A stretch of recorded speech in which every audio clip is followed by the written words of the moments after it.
Eagle Houston after yaw around angles, S-band pitch, minus 9er, yaw, plus 1-8.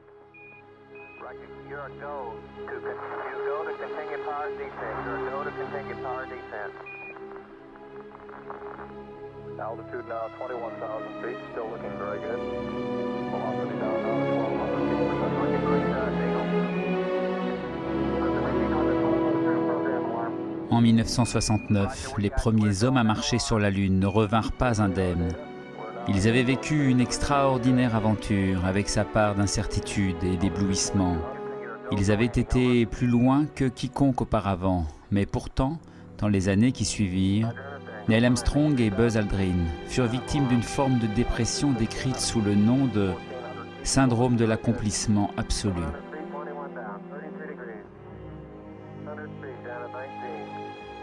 Malgré les images en direct diffusées de façon planétaire, les astronautes ont souffert de solitude et d'incompréhension.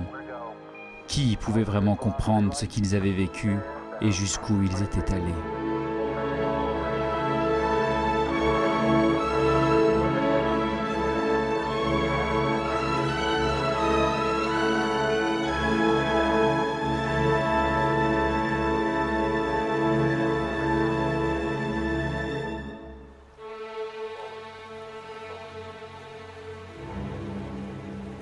Face sud de l'Annapurna, automne 2013. Après son ascension solitaire, Jolištěk a été l'un des premiers alpinistes à exprimer un sentiment qui ressemble de façon troublante à celui décrit par les astronautes.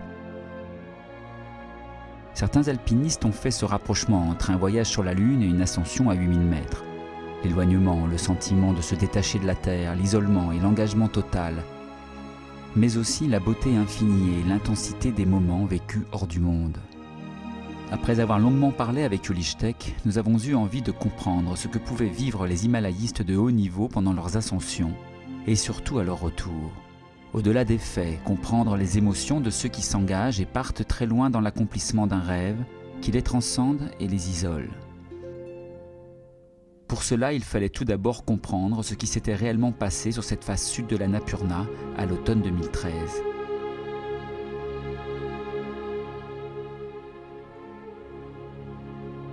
Ils étaient trois protagonistes. D'un côté, Jolištěk pour une ascension en solo qui a stupéfait le monde de l'alpinisme.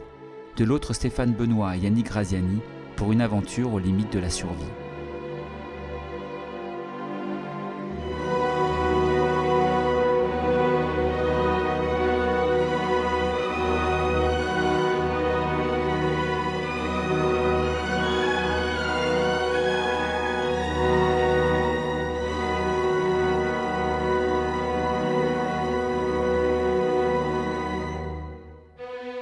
Annapurna, 8091 mètres, déesse des moissons. Le plus dangereux des 8000 est aussi celui qui fut le premier à être gravi en 1950 par les Français Louis Lachenal et Maurice Herzog. Depuis, la montagne a marqué chaque étape de l'histoire de l'himalayisme. En 1970, une équipe dirigée par Chris Bonington gravit la face sud et ouvre ainsi la première voie technique sur un 8000. Dougal Aston et Don Whelan se dressent au sommet de cette face de plus de 10 km de large pour 2500 mètres de haut. En 1982, alors que le style alpin est encore balbutiant, René Ghillini et Alex McIntyre se lancent dans une tentative très audacieuse dans la face sud de l'Annapurna centrale. Sans camp d'altitude ni corde fixe, ils montent très haut dans la face avant qu'Alex McIntyre soit tué par une chute de pierre.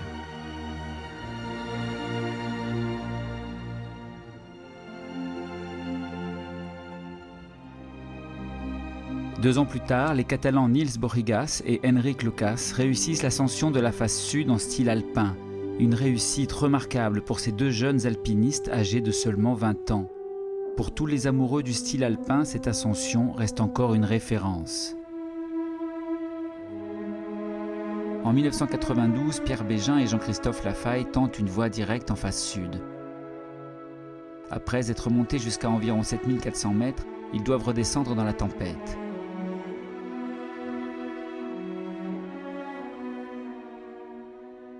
Pierre Bégin se tue au cours d'un rappel et Jean-Christophe Lafaille doit désescalader la face seul et sans corde. Au cours de sa descente, une chute de pierre lui brise le bras, mais il rejoint malgré tout le camp de base après 5 jours de survie. il restera à jamais marqué par cette expérience.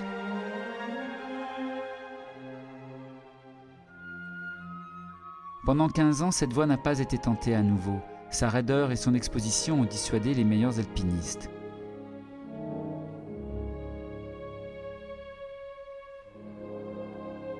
Et ce n'est pas un hasard si celui qui retourne le premier dans cette voie en 2007 se nomme Ueli Steck, alpiniste dont le parcours semble avoir été construit pour qu'il puisse un jour se confronter à un tel défi.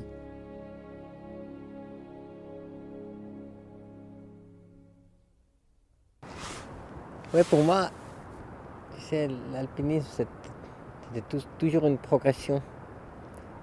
Tu commences avec quelque chose, après tu regardes ailleurs, tu vas, et ça te donne des rêves, mais c'est pas possible. Quand j'ai commencé de grimper, j'ai lu le livre de Liger, mais pour moi, Liger, c'était impossible, mais c'était un rêve. Tu penses, ouais, mais peut-être un jour que je suis assez fort, j'aimerais bien faire une fois Liger, c'est important. Après, tu commences de grimper, de faire un peu l'alpinisme. À un certain moment, ça s'approche. Et tu penses, ouais, mais maintenant, peut-être encore un peu d'entraînement. Et c'est possible. Après, tu fais. Et après, c'est que tu faisais Liger, ça commence à te créer des autres idées, quoi. Après, tu fais des voies dans les Alpes, et tu penses tout le temps, ouais, mais l'Himalaya, c'est loin. C'est toujours des choses que tu n'es pas, c'est des rêves. Et ça crée des idées.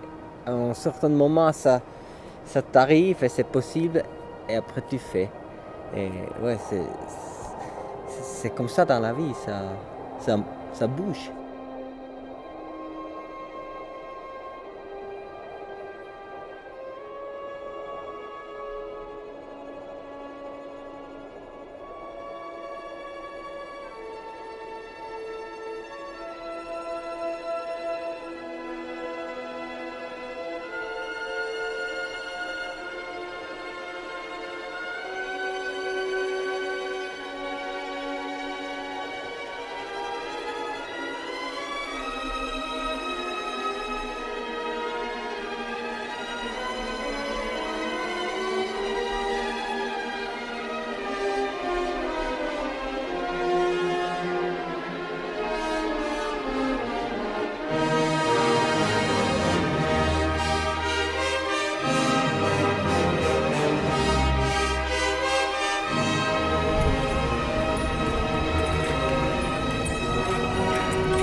C'est des rêves, mais aussi c'est...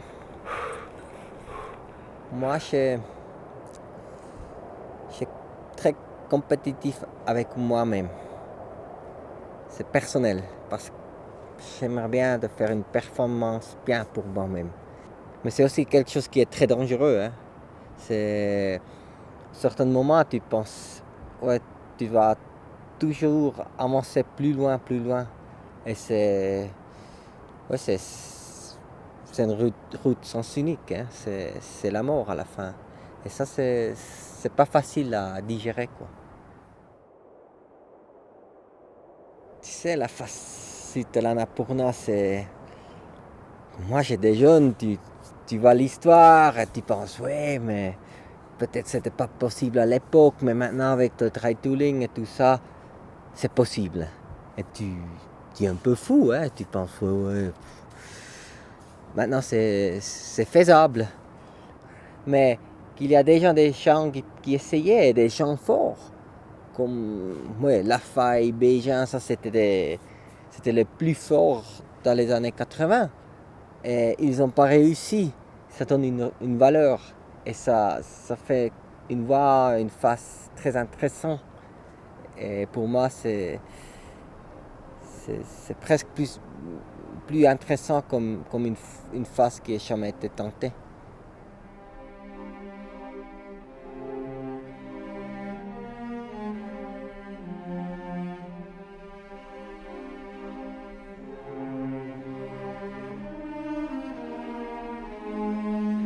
Yuli a déjà tenté 2 fois la voie Bégin-la-Faille dans la face sud de l'Annapurna. En 2007, il part en solitaire, mais sa tentative est vite interrompue par une chute de pierre qui le fait tomber de 300 mètres. L'année suivante, il repart avec Simon Tamaten, mais alors qu'ils reviennent d'une tentative interrompue par le mauvais temps, ils doivent porter secours à l'alpiniste espagnol Iñaki Ochoa, victime d'un œdème cérébral et bloqué à 7400 mètres avec son compagnon de cordée, Oria Kolibasanu. Malgré les conditions climatiques et le risque d'avalanche, Yuli et Simon parviennent à les rejoindre en 2 jours. Yuli reste seul avec Iñaki pendant que Simon redescend Oria, lui aussi en détresse. Malheureusement, aucun autre secours n'arrivera et Iñaki meurt dans les bras d'Yuli qui reste encore 2 jours dans la tempête avant de pouvoir redescendre. Ouais, après la deuxième tentative, j'ai dit moi je ne retourne pas. Parce que c'est pas mon montagne. Et ça passe 5 années que je suis retourné. C'était le début de cette expédition que j'ai vraiment entraîné comme un foot dans l'été. J'ai jamais entraîné comme ça. J'ai presque plus parlé avec personne. J'ai seulement entraînement, dormir, manger. Tout le reste, ça ne m'intéresse plus. Je voulais partir en expé. Et aussi pendant l'expé, j'étais en mental, j'étais vraiment un moment que j'acceptais d'aller très loin, aussi accepter de mourir. Et ça m'est jamais arrivé avant dans ma vie, que j'ai accepté de mourir.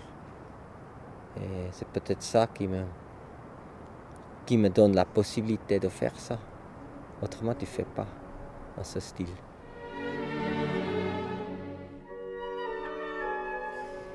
Écoute, c'était un moment très spécial. Tu sais, moi, j'étais là avec Don, je pense, ouais, on a bien avancé, ça marche bien, j'étais bien à mon plan. Et on a monté pour monter là. Et Orimé, lui, il a dit non, je ne viens pas. C'était comme ça. Et pour moi, c'était encore une fois, j'ai accepté, rien contre lui, je comprends très bien qu'il ne voulait pas partir, mais pour moi, c'était encore un moment. Mais merde, c'est tout le monde qui te... Tu sais, j'ai plus de copains, c'est personne qui m'aide, et je suis parti. Je ne savais pas que j'ai essayé la face ou... Mais moi, j'étais sûr, je veux monter le plus haut possible. Je fais quelques jours dans la face. Et c'est beau temps. Et tout le reste, je m'en fous. Et j'étais pas... Tu sais, partir le rimet, je ne vais pas dire que je vais partir en sommet. Je dis, moi, j'y vais, je grimpe. Et je fais quelques jours pour moi-même. Et ouais, on verra qu'est-ce qui se passe. Après, passer le rimet, je montais quasiment. On a un dépôt à 6100 qu'on a dormi là. Et j'étais encore sac à couchage et tout dans mon sac. Et moi, je réalisais, c'est des conditions incroyables. J'ai jamais eu des conditions comme ça en l'Himalaya. Neige dure, un petit peu comme ça rend très bien les crampons. Tu te fatigues pas trop, tranquille. Cette première 1 heure, je commence à réfléchir et j'ai décidé, ok, je monte le plus haut possible. Je laisse tous en ce dépôt, je laisse le sac à couchage et je grimpe. Je savais, j'ai 2 jours du bon temps. Et je sais, moi, j'arrive de faire 40 heures sans dormir, c'est tranquille, je grimpe. Et c'est bon, c'est des jolis moments. Moi, j'aime trop des moments comme ça. Et j'arrive presque seulement en solitaire de vivre comme ça, un moment. Et j'ai monté. Et c'était... Ouais, moi j'ai tout le temps pensé, ouais, mais c'était... Tu tapes avec le piolet, ça te fait plaisir, ça fait conque. Oh, c'est impressionnant. Ouais, jusqu'aux parois rocheuses, là, je savais, ça c'est aucun problème en solitaire. En ces conditions-là, je monte, je descends, c'est tranquille. Hein. C'est simple. Et après, dessous de la barrière rocher, obligatoire, je cherche un endroit que je m'arrête.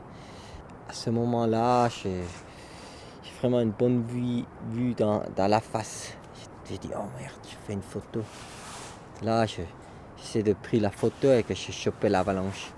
Et c'était vraiment un moment très, très dur pour moi. Moi, j'ai presque mourir. J'ai eu la chance que c'était les deux piolets, c'est une pente de neige 50 degrés. Tu es seulement sur le point frontal. Après, c'est la neige qui coule. Moi, j'ai pris seulement les piolets. J'attends. C'est la pression qui pousse. Et à la fin, ça baisse. Mais moi, j'ai presque tombé là. Et tout à fait, le premier moment, ça fait tout comme ça. Et ce moment-là, ça me fait changer la mentalité.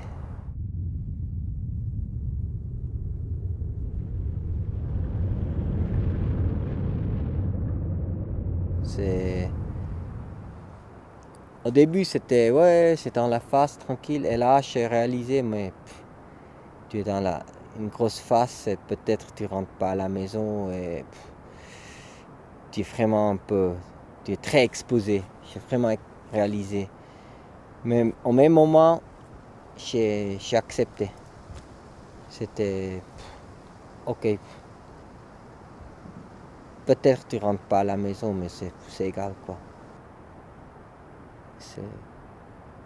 Maintenant, je pense que c'est faux, hein, mais à ce moment, c'était comme ça. Mais après, tu sais, tu vraiment, pendant que tu grimpes, tu es vraiment concentré de ne pas tomber. Ça te fait quand même peur. C'est pas facile à expliquer. Tu es accepté, mais tu veux pas. Tu vas encore rester plus long possible. Mais dans la tête, tu es sûr. Ouais. Tu es passé la... Oui, tu es déjà passé la vie, quoi. Et c'est quand même un stress énorme. Et tu es vraiment exposé en haut. Moi, j'ai rien, hein. J'ai seulement une doudoune et rien d'autre. Tu sors la difficulté là, tu es vraiment concentré. Tu n'es pas à la place pour penser. Oui, peut-être j'arrive au sommet ou je n'arrive pas au sommet. Il n'y a pas de place parce que tu es concentré sur le grimpe. Après, c'est un peu plus plat, c'est moins engagé. Après, tu as la place pour commencer à réfléchir. Et là, c'est la première fois que je pensais, oh, peut-être maintenant j'ai réussi à aller au sommet. Ouais. Au sommet, c'était vraiment un moment que au début, tu penses, oui, c'est vraiment le sommet, c'était la nuit, tu regardes, ouais. Après, tout un moment, ça fait crack quand tu réfléchis. Ça commence dans la tête. Oh merde, tu sais, c'est 8000 ici. C'est une face de 1500 mètres dessous et tu veux rentrer. Après, ça monte le désir de rentrer à la maison. Après, c'est le stress total.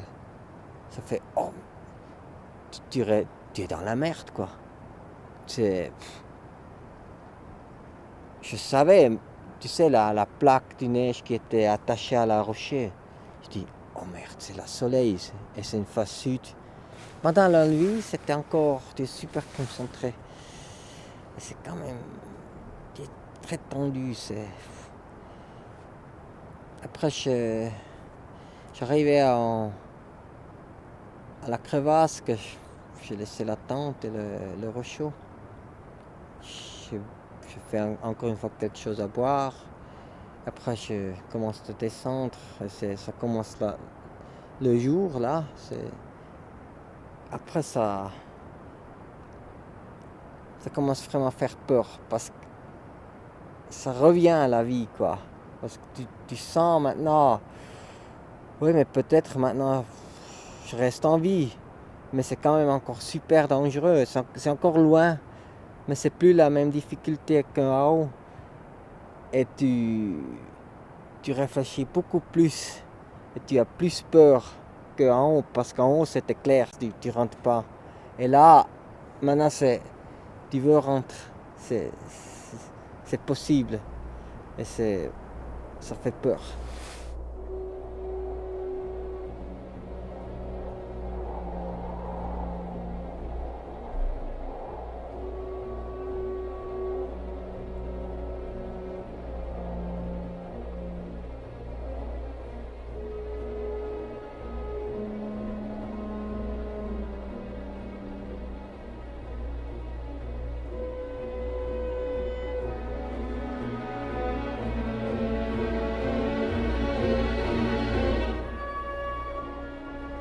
Il est vide, hein,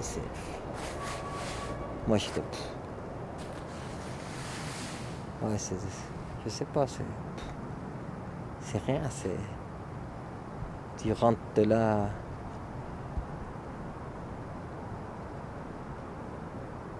Ouais, tu es sur ton planète, hein, tu rentres d'une autre planète, quoi. Vu mes copains, j'arrive pas à expliquer, quoi, qu'est-ce que je fais. Parce que c'est un autre monde. Encore maintenant, j'ai vraiment la peine d'expliquer qu'est-ce que je fais, qu'est-ce que j'ai vécu en haut.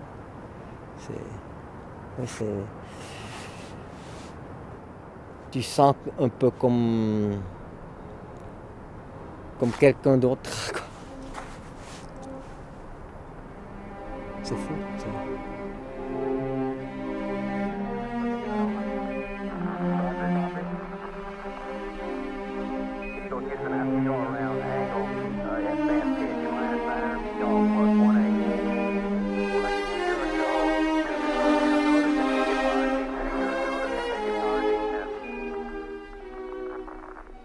Altitude now 21,000 feet, still looking very good. Velocity down now to 1,200 feet per second. You're looking great, Eagle. Ouais, tu es seul. Tu es seul qui a vécu ça. Ouais. C'est une expérience. Tu n'arrives pas tu partager un petit peu, mais tu n'arrives pas de partager qu'est-ce que tu as vécu, quoi. Et ces personnes, tu sais, ces personnes qui arrivent à comprendre, c'est seulement des personnes qui peut-être faire des choses similaires, quoi. Mais des gens qui n'ont jamais vécu quelque chose comme ça, tu ne dois pas imaginer qu'est-ce que ça veut dire, quoi. C'est comme l'histoire de Stéphane et Yannick. Hein, que toi, tu n'as jamais eu une histoire comme ça, tu n'arrives pas de imaginer. Pour moi, par exemple, les deux, moi, j'ai eu vraiment peur. Hein. Moi, je pensais qu'il va mourir, quoi. Parce que j'étais le contact et moi, je connais la face. Je dis merde, c'est fini, ils n'arrivent plus. Mais ils ont arrivé, c'est bon.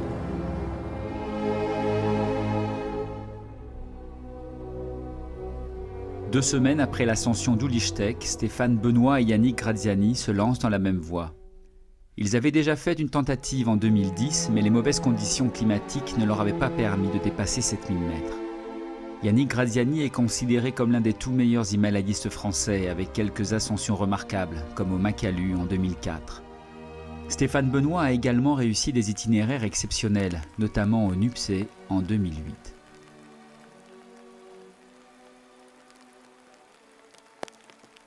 J'ai commencé l'escalade à la fin des années 80. C'est comme ça qu'on s'est rencontrés avec Yannick. Moi, je suis originaire du village de Saint-Janier, lui de Tourette-sur-Loup, dans la région niçoise. Et à la fin des années 80, on parlait encore beaucoup de l'ascension des Catalans de 1984, qui a vraiment marqué l'histoire de l'himalayisme, parce que c'était la première fois qu'une paroi d'une telle ampleur était réalisée en style alpin. Alors Yannick, on a beaucoup grimpé ensemble quand on était jeunes. Et puis après, il y a eu un blanc, parce que justement, lui s'est tourné vers l'himalayisme, vraiment la haute altitude, un peu moins technique. Alors que moi, j'ai continué de grimper. Et puis j'ai progressé. L'engagement en montagne m'a beaucoup plu, d'abord dans les Alpes, après dans les expéditions. Et sur des objectifs aussi techniques. Monter sur un 8000, c'est pas quelque chose qui me motivait spécialement. Moi, c'était surtout grimper. Et là, avec la maturité, de pouvoir grimper la face une Annapurna, voilà, c'était un challenge qui me motivait vraiment profondément. Et en 2010, donc avec Yannick, on a fait une tentative. Bonsoir. Salut Ombre. Ça va?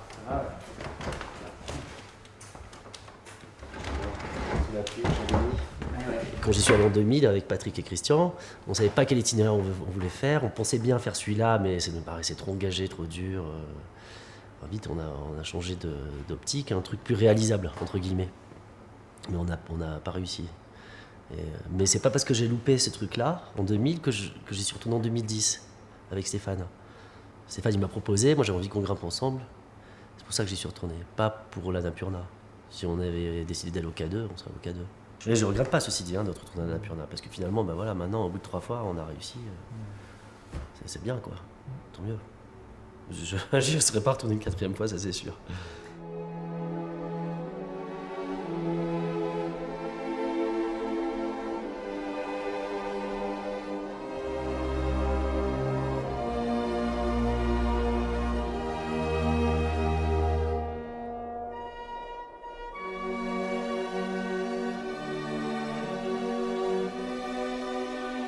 Stéphane et Yannick s'engagent dans la paroi le 17 octobre, avec une dizaine de jours d'autonomie. Les conditions ont beaucoup changé depuis l'ascension d'Ulichtek, rendant l'escalade plus délicate. Ils grimpent lentement et les bivouacs s'accumulent, le premier à 6100 mètres et le second à 6700 mètres. Ils avaient prévu de rester là une journée pour parfaire leur acclimatation, mais le mauvais temps les contraint à rester un jour de plus. Les 5e et 6e jours, ils franchissent les plus importantes difficultés techniques de la paroi, à plus de 7000 mètres.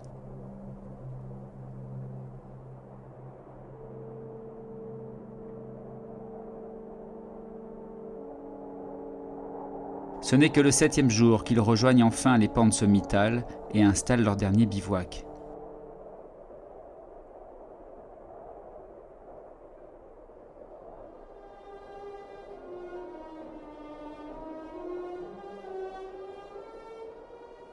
Donc là, on avait une décision importante à prendre, c'est savoir si on tentait le sommet. Et donc, moi, dans mon souvenir, on était clairement d'accord de tenter le sommet. Non, mais on en a parlé, quoi.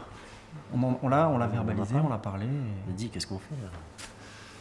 Je sais pas, moi je me rappelle avoir vaguement dit que voilà, la solution la plus sage, ce serait peut-être de redescendre, parce que moi j'avais déjà compris qu'on avait déjà... Enfin, on commençait à avoir froid, toi aussi tu avais déjà compris que tu avais un peu des gelures.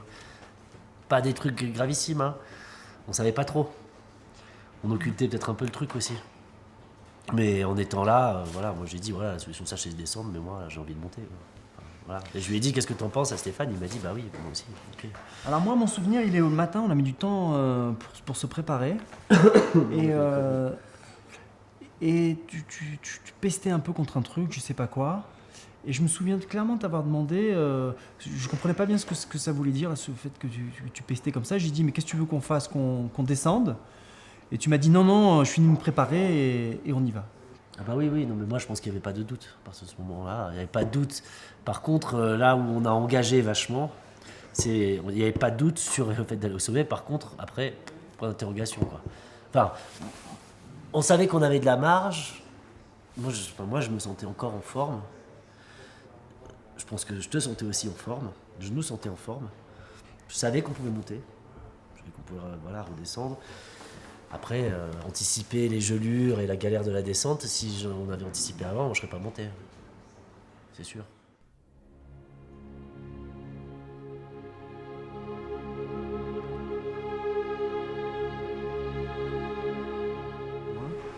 Et c'est vrai que c'est extraordinaire. Ah, c'est vrai qu'il faisait beau, hein. Pas de vent, c'est des conditions qui étaient géniales. Hein. Comme physiquement, je suis vraiment passé sur autre chose. Je suis déjà sur un début d'épuisement. Eh ben, j'ai à la fois la conscience de me dire qu'il faut que j'en profite au maximum, parce que j'y reviendrai pas 2 fois. Et avec quand même l'idée, comme on a commencé à l'évoquer aussi tout à l'heure Yannick, que la vraie réussite, elle n'est pas quand on arrive au sommet, mais quand on revient au pied de la paroi, et que le morceau de la descente, forcément, c'est un morceau de bravoure.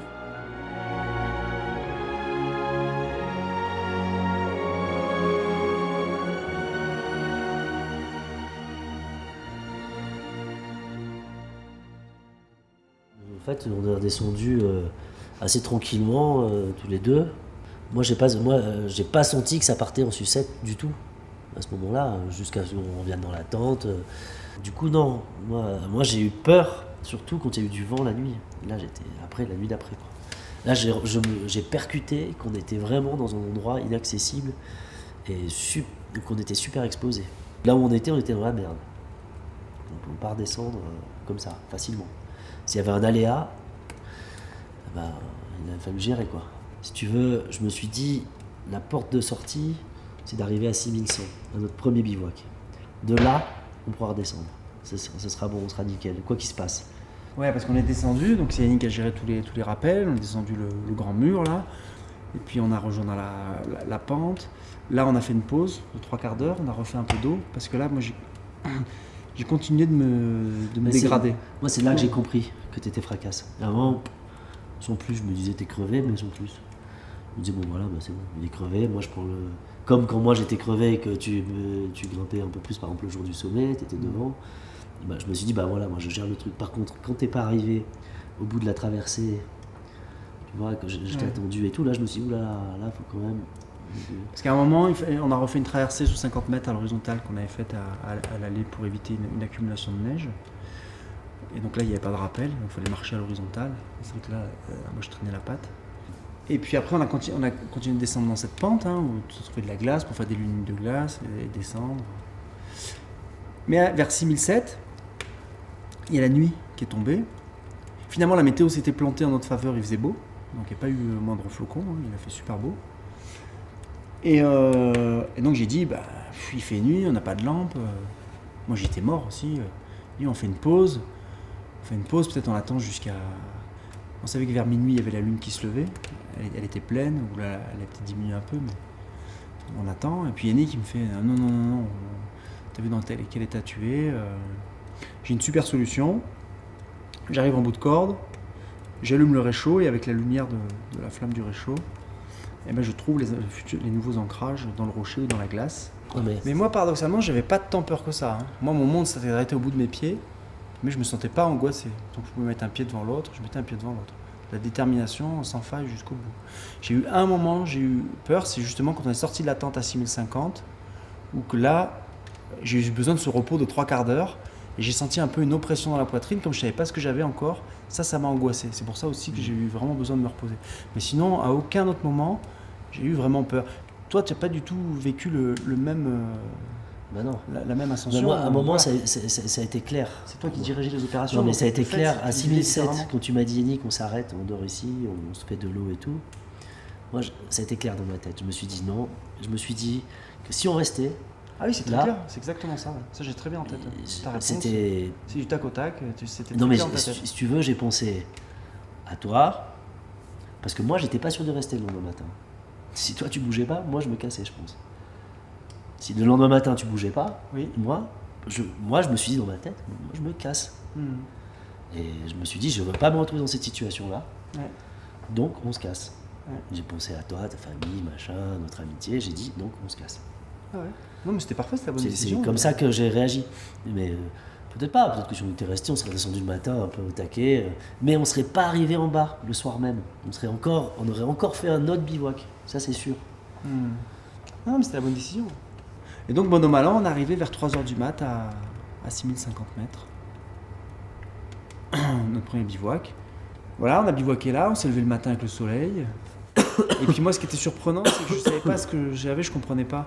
Parce que plus je descendais, et plus je pensais que j'allais retrouver de l'oxygène et aller de mieux en mieux. Et en fait, comme j'avais l'infection, plus Moi je comprenais pas non plus. je descendais et plus j'étais mal. Donc rien que de plier mon duvet, de sortir de la tente, pendant qu'Yannick pliait la tente, le matin du 10e jour, et déjà j'étais épuisé, il a fallu que je me repose pendant 3 quarts d'heure, 1 heure. Donc j'étais pas inquiet, mais toi, voilà, tu me voyais me dégrader, puis on Non descendait. mais après, une fois qu'on était sur le glacier, ça allait. Une fois qu'on était à 6100, ça allait à peu près. Moi, Voilà. c'est cette journée entre 7600 mètres et 6100 où là j'étais complètement... La moitié de la journée, j'étais serein, confiant, voilà, on faisait nos rappels. Et l'autre moitié de la journée, j'étais complètement... J'ai eu peur, quoi. Non, la réussite, pour moi, maintenant, elle est géniale. J'ai pas de rancœur. Je suis très, très content d'avoir fait la Pionda. J'ai aucun problème avec ça. Mais par contre, c'est vrai que la satisfaction, quand on arrive à l'arrivée, si t'es pas épuisé, t'es presque épuisé, même si t'es pas dans mon état, voilà, ça, c'est quelque chose d'irrémédiablement perdu. Oui, mais bon, après tout, on a quand même eu nos sensations de grimper qui étaient super bien, super Non, mais moment au je remets pas sommet. du tout ça en question. Moi, je suis très content d'avoir grimpé la Pionda. J'ai pas de regrets. Tout va très bien. Moi, le truc juste sur lequel je suis pas... Je suis un peu en demi-teinte, on va dire, c'est qu'en fait, on a poussé vachement notre truc. C'était très bien, on a bien grimpé et tout, mais la marge, on est allé vachement loin, quoi, dans la marge. On n'en a pas gardé. Un petit peu aussi, parce qu'on est là. Mais alors, s'il y avait un tout petit truc qui se passait, là, on était cuit. Ouais, ben moi, j'ai pas vécu les choses comme ça parce que je pense qu'on avait déjà parlé avant. Pour moi, c'était clair qu'une telle ascension, c'est difficile de réaliser avec une marge optimum.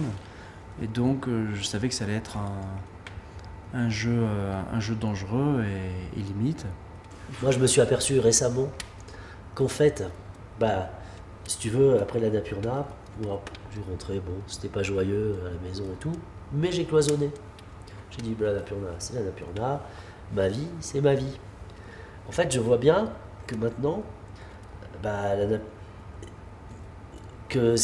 malgré tout, je pensais pas que l'Annapurna... En fait, l'Annapurna, c'était quand même un truc pour moi, une espèce de choc émotionnel, un truc fort. Je suis resté quand même 2 mois, même si je me suis pas fait couper les pieds.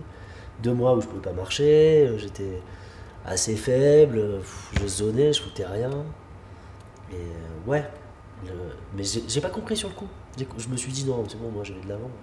Hein. Sauf qu'en fait, longtemps après, tu te reprends la claque. Ouais, peut-être.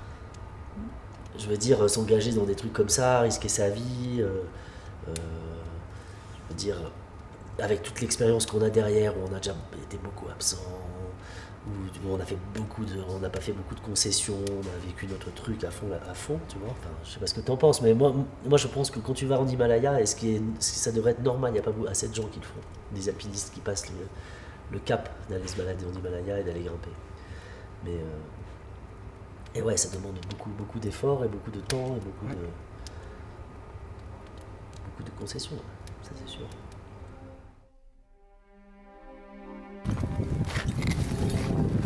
Regarde-moi, Steph.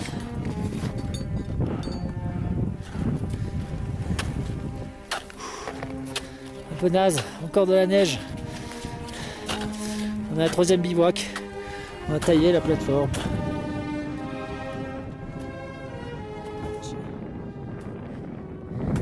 Qu'est-ce que c'est beau.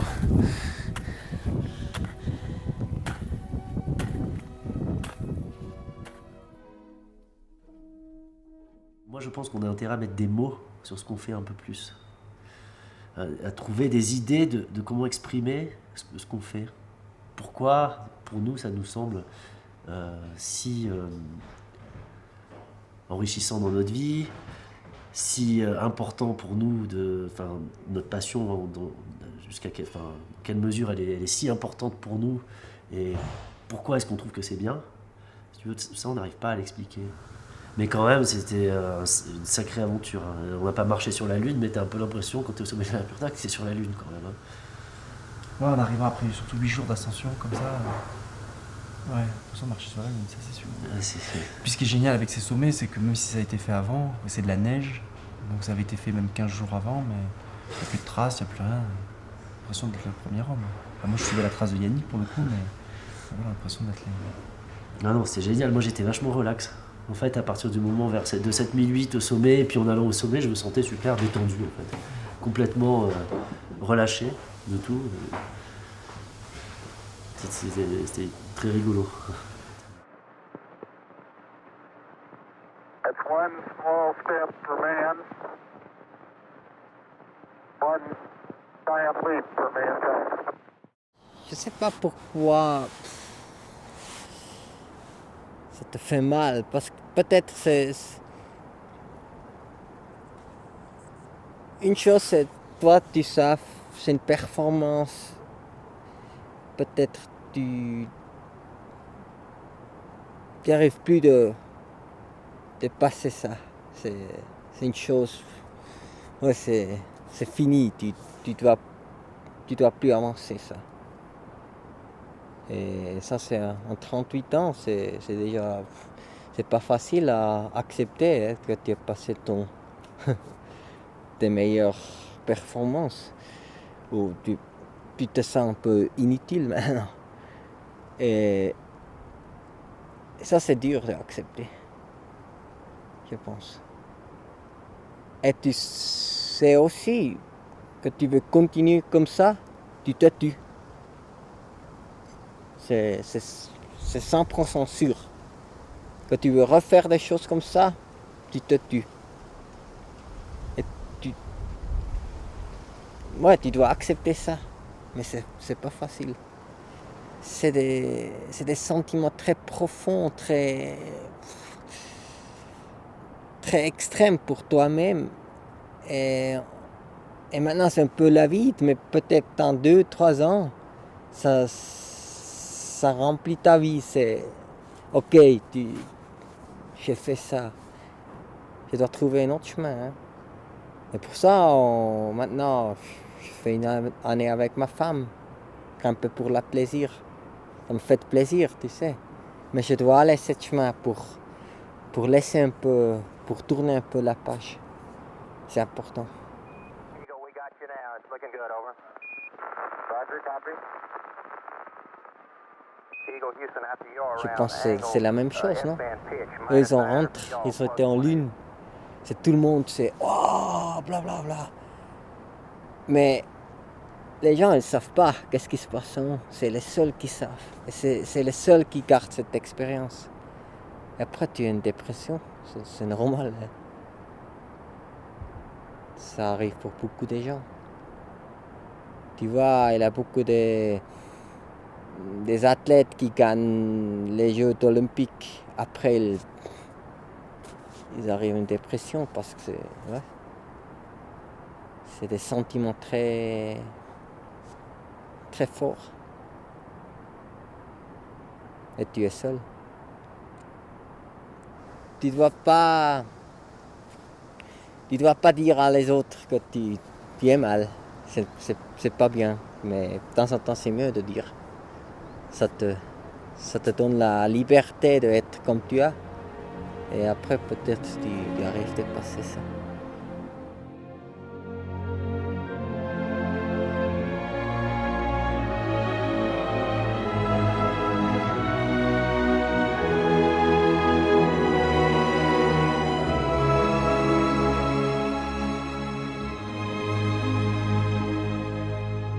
Eagle, we got you now. It's looking good, over.